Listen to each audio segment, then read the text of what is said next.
খসড়া জমা 1:5 অনুপাতে নবম পে স্কেল কার্যকর। মূল বেসিক সর্বনিম্ন 31,000 টাকা বৃদ্ধি ও 70 সচিবের নির্দেশে সিলেকশন গ্রেড সহ টাইম স্কেল পুনরায় চালু করা হয়েছে।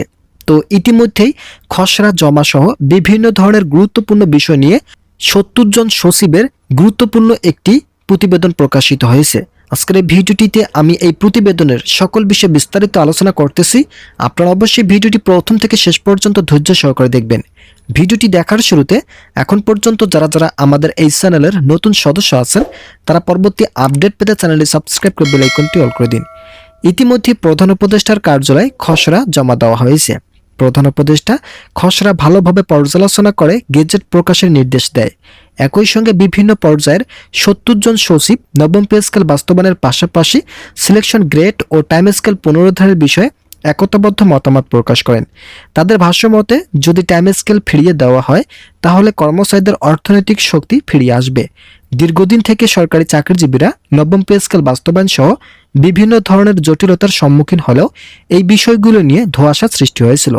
তবে অন্তর্বর্তীকালীন সরকার যখন কমিশন গঠন করেন এবং সময়সীমা নির্ধারণ করে দিলেন, ঠিক এরপর থেকেই নবম পে স্কেল বাস্তবায়নের চূড়ান্ত সিদ্ধান্ত আসতে শুরু করে। ইতিমধ্যে পে কমিশনের পক্ষ থেকে খসড়া অনুমোদনের বিষয়টি সামনে আসে।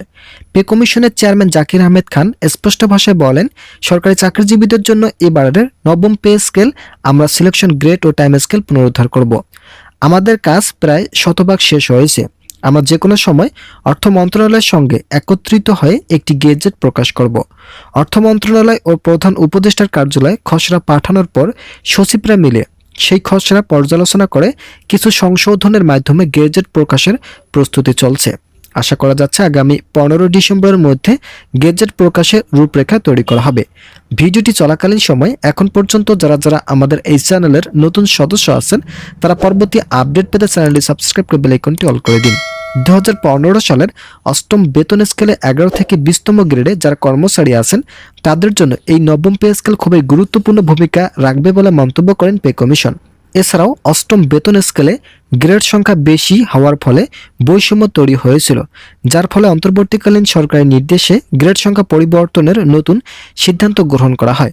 বিভিন্ন সূত্র থেকে জানা যাচ্ছে 14টি গ্রেড রাখার সিদ্ধান্ত আসতে পারে। তবে এই সিদ্ধান্ত বাস্তবায়ন করতে হলে সরকারি কোষাগারে বাজেটের ঘাটতি মেটাতে হবে বলে মন্তব্য করেন সংশ্লিষ্ট মহল।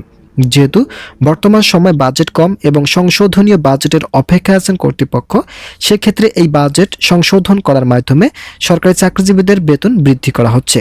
মূল বেসিক সর্বনিম্ন 35,000 টাকা নির্ধারণ করার কথা থাকলেও কর্মচারীদের আর্থিক দুর্ভোগের কথা মাথায় রেখে সর্বনিম্ন বেতন রাখা হয়েছে 31,000 টাকা পর্যন্ত। সরকারি চাকরিজীবীদের আর্থিক শক্তিকে সামনে রেখে এই সিদ্ধান্তগুলো বাস্তবায়ন করা হচ্ছে। আশা করা হচ্ছে খুব দ্রুত সময়ের মধ্যেই সরকারি চাকরিজীবীদের আর্থিক সক্ষমতা বৃদ্ধি করার মাধ্যমে নবম পে স্কেল বাস্তবায়নের চূড়ান্ত রূপরেখা তৈরি করবেন কর্তৃপক্ষ। ইতিমধ্যেই পে কমিশনের চেয়ারম্যান সহ অর্থ মন্ত্রণালয়ের মাঝে কয়েকবার বৈঠকের মাধ্যমে এই নতুন সিদ্ধান্তগুলো সামনে আসতে শুরু করেছে। তো বন্ধুরা, যারা সরকারি চাকরিজীবী আছেন তারা পরবর্তী আপডেট পেতে চ্যানেলটি সাবস্ক্রাইব করে বেল আইকনটি অল করে দিন। ইতিমধ্যে সরকারকে আগামী 15 ডিসেম্বরের মধ্যে নবম পে স্কেল গেজেট প্রকাশের আলটিমেটাম দিয়েছেন সরকারি কর্মচারীরা। তারা স্পষ্ট ভাষায় জানান, সময় মতো গেজেট প্রকাশ না হলে সারা দেশে কর্মবিরতি আসবে এবং এর দায় সরকারকেই বহন করতে হবে। জাতীয় শহীদ মিনার প্রাঙ্গণে সরকারি কর্মচারী দাবি আদায় ঐক্য পরিষদের মহাসমাবেশ থেকে এই ঘোষণা দেওয়া হয়। সমাবেশ থেকে বলা হয় 1:4 অনুপাত ভিত্তিতে 12টি গ্রেড নির্ধারণ, বেতন স্কেল সর্বনিম্ন 35,000 টাকা নির্ধারণ করে নবম পে স্কেলের গেজেট আগামী 15 ডিসেম্বরের মধ্যে জারি এবং 1 জানুয়ারি থেকে কার্যকর সহ 7 দফা দাবি বাস্তবায়নে দ্রুত পদক্ষেপ গ্রহণ করতে হবে সরকারকে। দাবি বাস্তবায়ন না হলে 17 ডিসেম্বর সংবাদ সম্মেলনের মাধ্যমে দাবি আদায়ের লক্ষ্যে পরবর্তী কর্মসূচি ঘোষণা করা হবে।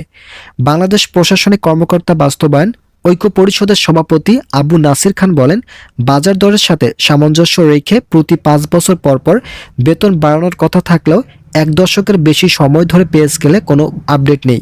এদিকে নতুন পে স্কেল আগামী সরকার বাস্তবায়ন করবে বলে অর্থ উপদেষ্টার মন্তব্যে কর্মচারীদের মাঝে তীব্র ক্ষোভ সৃষ্টি হয়েছে।